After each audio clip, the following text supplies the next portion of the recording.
ওই যে একটা কথা আছে না, লাভ এট ফার্স্ট সাইট, সেই রকমই আদ্যপান্ত রোম্যান্টিক এই দুজন। আজকের ঘন ঘন প্রেমে পড়া, লিভ ইন, ব্রেকআপের জামানায় এরা একটু পুরনো, বলতে পারেন বেমানান। কারণ ছোটবেলার সেই এক দেখায় হিসেব হারিয়ে যাওয়ার প্রেম এদের এগিয়ে নিয়ে গেছে 16টা বছর।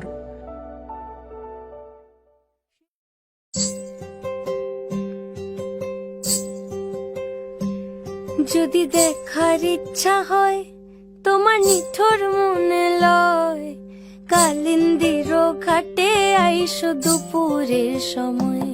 যদি দেখার ইচ্ছা হয় তোমার নিঠোর মনে লয়, কালিন্দির ঘাটে আইসো দুপুরের সময়। আমি জল ভরিবার ছল করিয়া দেখব নয়ন ভরিয়া, জল ভরিবার, আমি জল ভরিবার ছল করিয়া দেখব নয়ন ভরিয়া, দেখো আসিয়া। এরপর চোখে চোখে কথা বলো, মুখে কেন বলো না, অর্থাৎ সেই লুকোচুরির গল্পে আসে এক অন্য মোড়। 2008-এর অষ্টমী। হঠাৎই মেয়েটা সোজা প্রশ্ন করে বসে,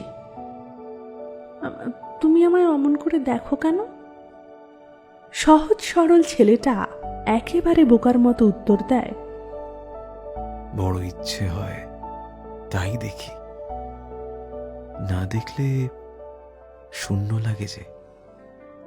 ভালোবেসে সখী নিভৃতে যতনে আমার নামটি লিখো তোমার মনের মন্দির। সেই মুহূর্তে লজ্জায় রেঙে ওঠা গাল তখনও বোধহয় বোঝেনি প্রেমের অর্থ, তবে বুঝেছে ভালোবাসা আসলে একটা জড়িয়ে থাকার গল্প। তোমার মনের মন্দিরে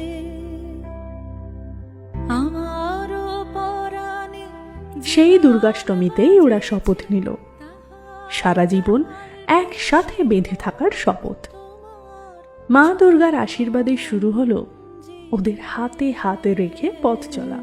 ভালোবেসে সখী নিভৃতে যতনে আমার নামটি লিখো তোমার মনের মন্দিরে। এত বছরের এত অপেক্ষা চুরমার হয়েছে শেষমেশ। ভেঙে গেছে অপ্রাপ্তের সব অদরকারি কাছের দেওয়াল। দুটো বিপরীত মেরু চুম্বকত্ব পেয়ে টেনে নিয়েছে একে অপরকে, হয়ে উঠেছে একে অপরের পরিপূরক। অভিমানের আড়ালে লুকিয়ে থাকা মায়া মায়া সোহাগ বলে উঠেছে, আহা তোমার সঙ্গে প্রাণীর খেলা, প্রিয় আমার ওগো প্রিয়